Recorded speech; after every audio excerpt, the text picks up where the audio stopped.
Facebook, Amazon, Apple, Netflix, and Google make up what's been referred to as the FAANG stocks.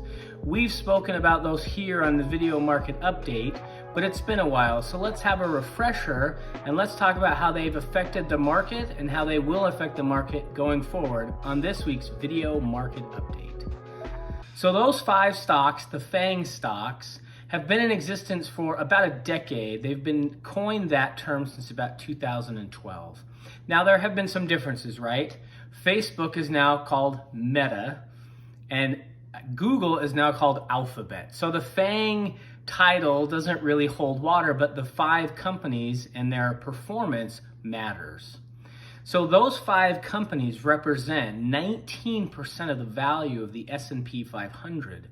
And since 2017, they have made up almost 70% of the returns in the S&P 500, which is considered one of the broadest market indexes, but is clearly weighted heavily to these 5 companies.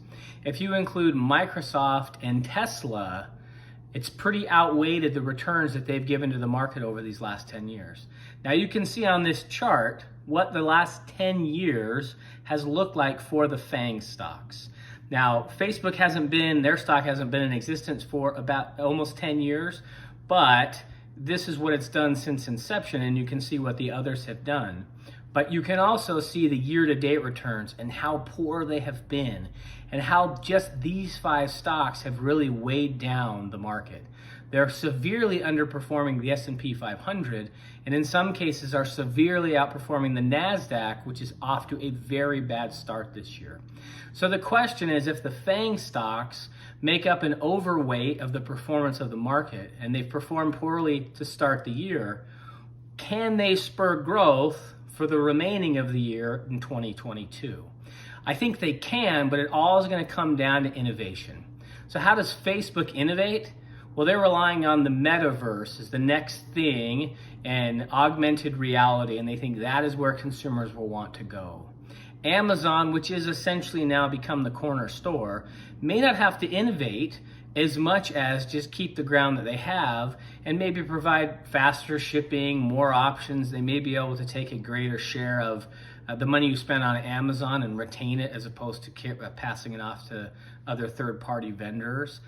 Apple is looking at a subscription-based service, but they've also got to develop what's the next thing. We've had the watch, we've had the iPad, we've had the phone.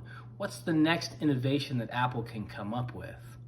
If we look at Netflix, they're now under some pressure, having cut hundreds of thousands of programming hours, having cut thousands of employees and really drastically pulling back on their programming.